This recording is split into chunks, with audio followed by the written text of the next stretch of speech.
This is Optimal Health Daily, episode 1931. What's the best way to time your eating around workouts? And why you fell off your fitness and how to fix it. Both by Mark Fisher of markfisherfitness.com. And I'm Dr. Neil Malik, reading you some of the most popular health and fitness blogs out there, with permission from the websites, of course, and always with a bit of my commentary at the end. Now, today's articles, both of them, are actually a perfect complement to what we were talking about on yesterday's show. That was episode 1930. Yesterday in my commentary, I talked about hydration before, during, and after the workout. Now today, we're going to talk about actual food before and after our workouts. So with that, let's get right to both of our posts as we optimize your life. What's the best way to time your eating around workouts? By Mark Fisher of markfisherfitness.com. Have you ever heard fitness advice in regards to when you eat? Perhaps you've been told you need a protein shake directly after your workout to prevent your muscles from disintegrating, or maybe you've been told that eating after a certain time of night will lead to fat gain, or that you should avoid carbs after 12 p.m. You may be asking yourself if, or when, this kind of precise timing is actually relevant for your fitness goals. Here's the scoop of whey protein. Food timing, or nutrient timing, refers to planning when and what you'll eat for optimal performance or physique results. As mentioned, the most common considerations are before and after your workout and proximity to sleep. Here's the main takeaway. As long as you're eating the right amount of calories and protein for your goals, specific timing protocols are of minimal importance.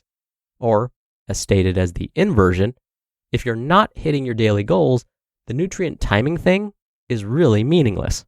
That said, here are some principles to keep in mind. Pre-workout. More often than not, you'll want some fuel in your system before you train. This will provide sufficient energy to have a great workout. A piece of fruit with a protein shake works nicely here, though if you're looking to add muscle, you'll want a more substantial serving. The real determining factor here is avoiding nausea. One timing consideration that will matter: fasted training will usually lead to less than ideal results if you're doing higher volume training or intense workouts.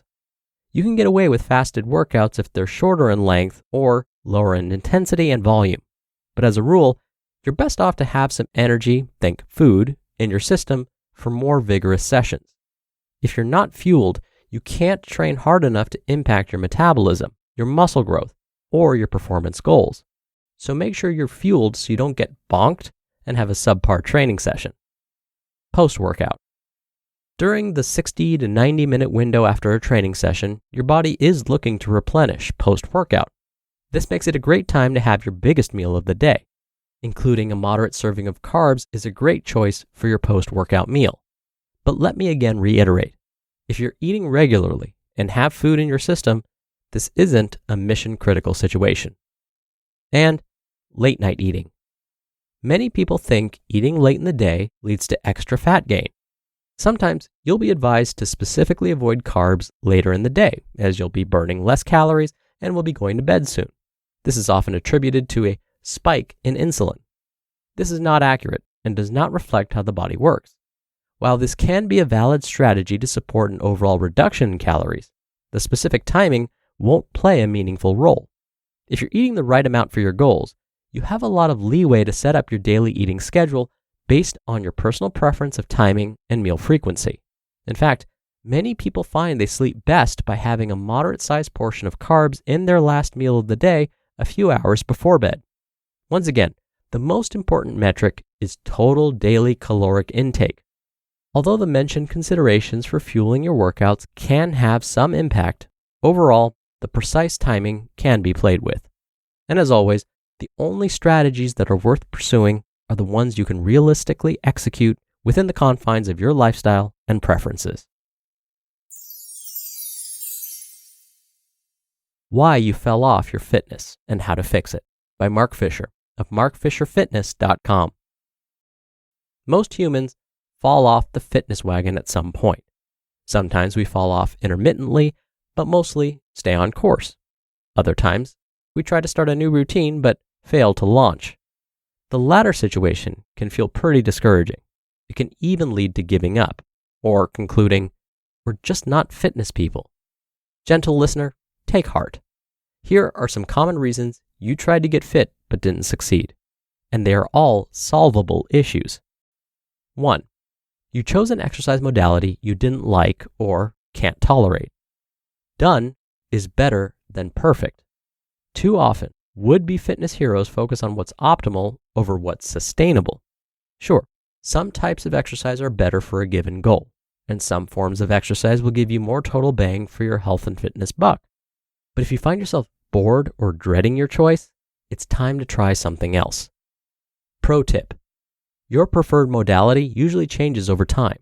When you get bored, even if you used to love it, spice up your life and try something else. 2. You chose something that wasn't logistically sustainable. This next point sounds obvious, but it's another reason people don't succeed in adopting a consistent practice. Your chosen modality needs to work for your life, and that has 3 logistical components: your budget, a reasonable commute, and accessibility for your schedule. For instance, most of my closest friends live in Brooklyn. Would I love to have them at Mark Fisher Fitness? Absolutely. But if I know the commute to Midtown Manhattan's West Side won't work for them, I'll arrange for solutions in their neighborhood. Admittedly, sometimes solve number 1, do stuff you actually like, takes precedent. Those who commute 45 minutes to Mark Fisher Fitness have a special place in my heart. Pro tip: look for something that's super affordable, doesn't require commuting, has lots of class times, and perhaps an on-demand library. 3. Your plan didn't factor in the inevitable personal and professional disruptions. Brains are funny. They always assume things are going to go well. In fact, this is a known cognitive bias, the planning fallacy.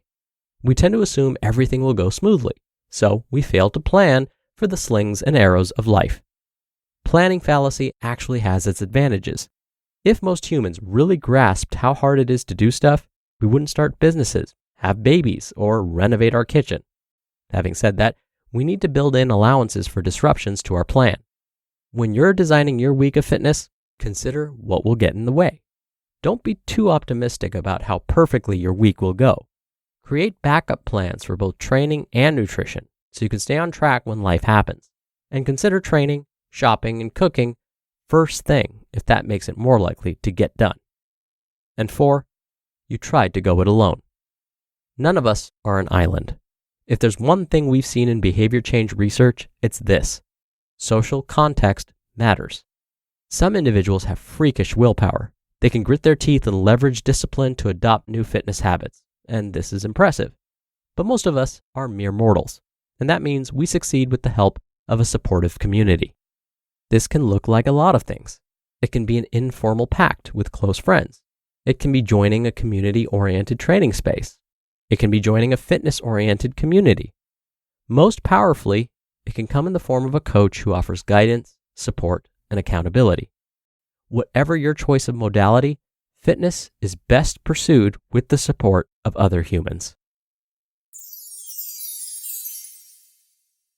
You just listened to the posts titled, "What's the best way to time your eating around workouts?" and "Why you fell off your fitness and how to fix it," both by Mark Fisher of markfisherfitness.com. Dr. Neil here for my commentary. In Mark's first post, he mentioned something that reminded me of my workout the other day. Usually, I have a very specific pre-workout fueling regimen. About an hour before my workout, I have a banana and a cup of plain coffee. Then I'll have some sips of water here and there. Since I have a particularly sensitive stomach, or so it seems, I tend to feel nauseated when I push myself too hard during my workouts, which happens quite often. So I found this is the perfect pre-workout snack for me. But the other day, I was super busy and could only fit in some sips of water, not my usual banana and cup of coffee. In fact, I hadn't eaten anything since breakfast, and it was now 3 p.m. But I wanted to squeeze in a workout because I was feeling restless from sitting at my desk all day. My stomach was grumbling because I was so hungry, but I started my high-intensity interval training workout. Halfway through, just as Mark predicted, I was miserable. My performance was pretty awful. Now, overall, I was happy that I was able to squeeze in that workout, but it definitely won't go down in history as one of my better performances. If I was going for, let's say, a casual jog around the neighborhood instead of a high-intensity interval training session, I probably wouldn't have suffered as much. The combination of an empty stomach and the high-intensity workout is probably what got to me. So, take it from me, take it from Mark, a little bit of fuel at least before a particularly grueling workout is probably going to help you. All right, that'll do it from me for today.